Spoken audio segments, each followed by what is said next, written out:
Jadi saya kira dari paparan Pak Awi, Pak dosen kita, ya, kemudian pengacara kita, perhimpunan magister hukum, ya. Saya kira luar biasa lah ya. Satu poin yang bisa kita tarik dari tiga pembicara sebelumnya, artinya kita semua masih menginginkan tegaknya negara ini sebagai negara hukum dan menginginkan tegaknya keadilan. Saya kira itu poin pentingnya, lepas dari pernak-pernik dan cara membawakannya tadi ya. Tapi negara hukum dan berkeadilan itu menjadi penting. Nah, negara hukum itu salah satu pilar dari negara hukum ya, menurut AVDC itu, ya kan? Itu adalah equality before the law. Ya, equality before the law itu apa? Persamaan di muka hukum. Dalam kasus ini kalau kita perhatikan, ini kasusnya sangat spesifik. Kasus terkait pasal 156A. Dan sepanjang Republik ini berdiri, sejak adanya pasal 156A yang disisipkan melalui Undang-Undang Nomor 1 Tahun 65, PNPS 165, yang diundangkan lewat Undang-Undang Nomor 5 Tahun 69, itu tidak pernah ada satu tersangka pun yang apabila disangka melakukan perbuatan sebagaimana diatur dalam pasal 156A itu bebas berkeliaran. Ya, nggak pernah ada itu. Kita lihat kasus Gavatar yang sebelumnya itu Al-Qiyadah Al-Islamiyah, itu sama tuh. 2 kali berkasus, dua-duanya tangkap dulu, baru diperiksa di dalam penjara, ya, di dalam tahanan, ditangkap, ditahan, ditetapkan sebagai tahanan, dikeluarkan penahanan 20 hari, kemudian diperiksa, melengkapi bukti-buktinya pada saat dia sudah ditahan. Lee Aiden 2 kali juga, bahkan satu yang kedua itu Lee Aiden tuh bareng-bareng sama saya tuh di Poldanya ditahan. Jadi saya tahu persis. Iya, beda kasus cuman ya. 156A juga itu. Dan ditahan dulu itu Lee Aiden tuh. Baru kemudian disidik, ya. Siapa lagi? Kasus Arswendo Atmowiloto. Ya, yang tabloid apa dulu itu ya? Monitor. Itu juga ditahan dulu itu. Kasus Usman Roy yang sholat pakai bahasa Indonesia, sama ditahan dulu juga. Kasus Tajul Muluk Sampang Madura, sama ditahan juga. Jadi baru kali ini ada presiden ya, yang akan menjadi presiden bahwa kalau orang walaupun tadi katakanlah dapat ya, tapi dapat itu hukum itu kan ada yang normatif, ada yang praktik. Nah, praktiknya dalam kasus 156A itu selalu ditahan lebih dulu. Sehingga apabila tidak dilakukan hal yang sama terhadap kasus-kasus 156A ya, saya nggak mau singgung kasus lain. Kasus lain misalnya di HMI itu, baru dikumpulkan buktinya, udah ditangkap-tangkapin tuh malam itu. Malam itu mereka baru pulang dari kantor saya tuh, konsultasi ya. Jadi belum ada bukti permulaannya belum cukup, tapi sudah ditangkap, baru di dalam tahanan dilengkapi bukti-bukti permulaannya.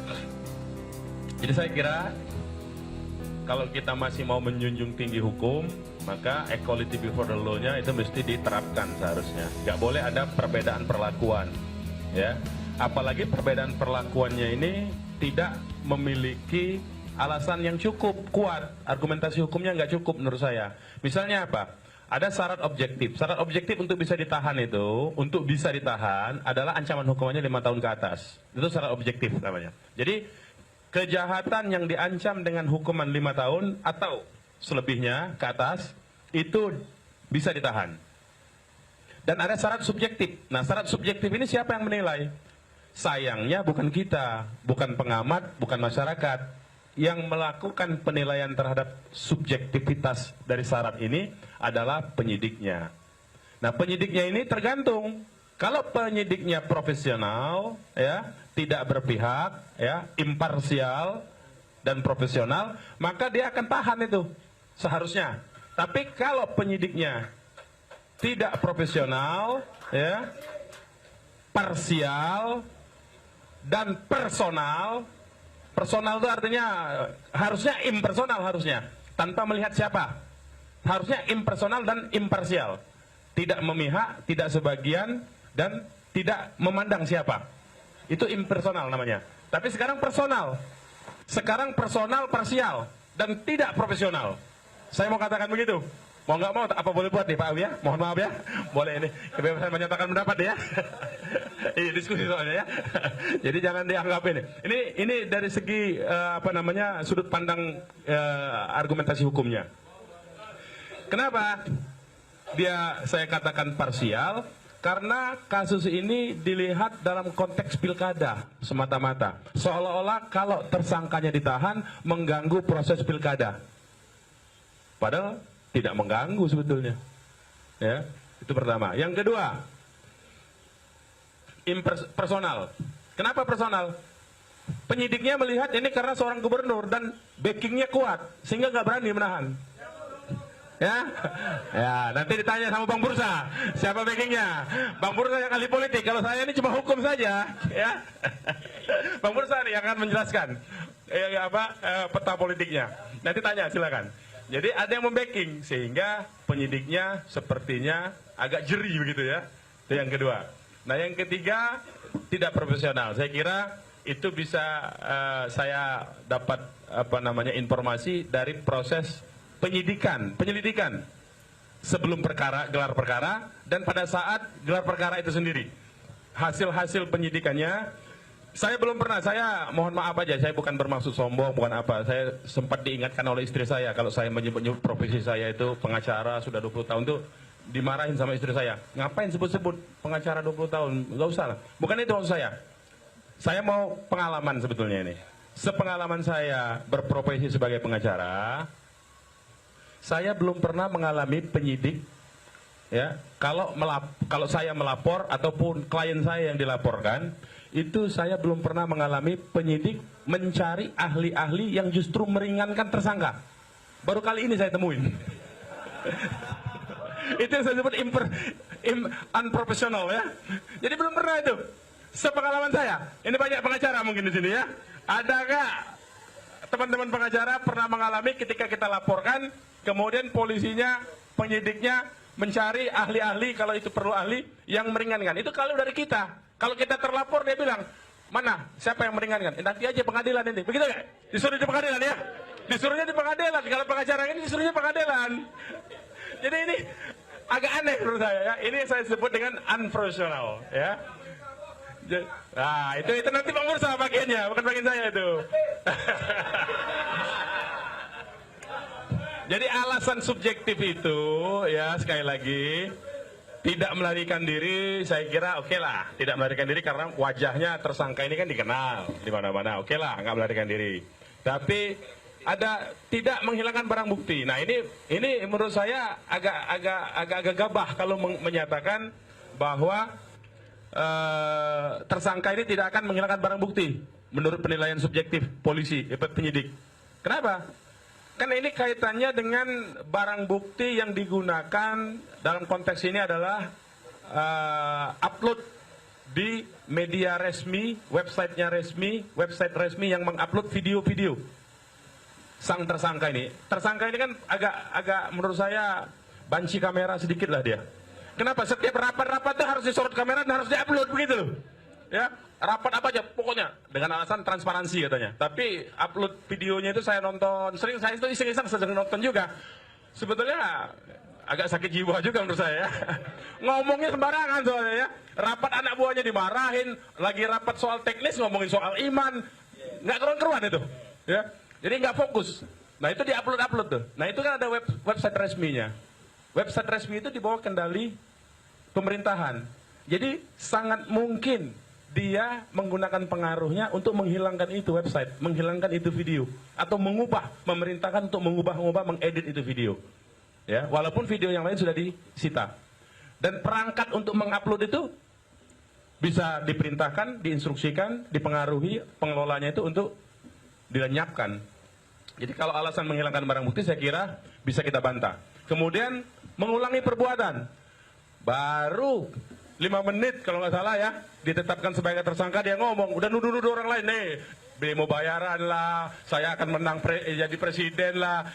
Aduh ya, itu artinya apa? Dia sebetulnya kan memfitnah orang, menyatakan orang demo bayaran itu kan menyebarkan kabar bohong, fitnah dan pencemaran nama baik, itu perbuatan pidana juga sebetulnya.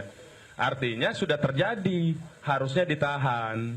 Nah, karena tidak ditahan, sudah terbukti secara objektif ya perilakunya yang menurut saya perilaku ini perilaku merusak lah. Sangat salah kalau orang atau kami umat Islam atau rakyat Indonesia lah saya kira yang menginginkan tegaknya hukum dan mendorong supaya supremasi hukum itu tetap ditegakkan, tapi justru dituduh untuk memecah belah bangsa. Justru sebetulnya tersangka ini yang memecah belah bangsa.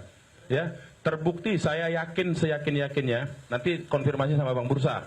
Ya, saya dapat informasi dari Bang Bursa soalnya. Elit ini jadi pecah. Elit ini jadi pecah, elit politik ini. Elit pemerintahan jadi pecah menyikapi seorang tersangka ini. Kemudian kita lihat setelah ada demo 4/11 kemarin, itu di beberapa daerah timur ada demo yang mengancam memisahkan diri. Loh, ini kan memecah belah. Yang memisahkan diri kan sebetulnya anti NKRI. Kalau Ahok dijadikan tersangka dan ditahan, maka kami akan merdeka. Loh, apa urusannya? Ini urusan hukum, bukan urusan separatisme. Artinya dia tersangka ini didukung oleh kelompok separatis dong. Berarti yang memecah belah itu, yang membuat pecah belah bangsa ini kan si tersangka ini harusnya. Itu logika yang waras. Nah, kalau logikanya sudah nggak waras, susah kita. Ya, ini logika yang waras begitu tuh. Yang mendukung tersangka ini adalah kelompok-kelompok separatis sebetulnya. Kelompok-kelompok yang memutarbalikkan fakta. Apalagi misalnya pernyataannya yang perlu dikritik ya, misalnya bahwa saya ini seperti Nelson Mandela, kalau nanti di penjara jadi presiden. Artinya apa? Nggak lucu, tapi bodoh juga menurut saya ya. Mohon maaf saya harus mengeluarkan kata-kata itu. Kenapa? Nelson Mandela itu dia kelompok mayoritas yang ditindas oleh minoritas. Ya, Nelson Mandela mayoritas yang dipenjarakan oleh minoritas. Apartheid itu namanya. Rezim apartheid itu orang minoritas, kulit putih di Afrika Selatan dulu itu, tapi menguasai Afrika Selatan. Tidak ada warga asli Afrika Selatan yang bisa jadi pejabat waktu itu, menguasai pemerintahan, ekonomi dan politik. Nah, Nelson Mandela dipenjara karena mencoba mengubah sistem itu, nggak benar itu. Nah, ini kebalik logikanya, dia mempersonalisasikan dirinya sebagai Nelson Mandela, orang yang ditindas. Emang dia mayoritas? Nah, ini kan aneh. Jadi dengan logika yang tidak wajar begini kok masih banyak orang-orang yang mendukung dia. Itu menurut saya satu keanehan itu. Ya.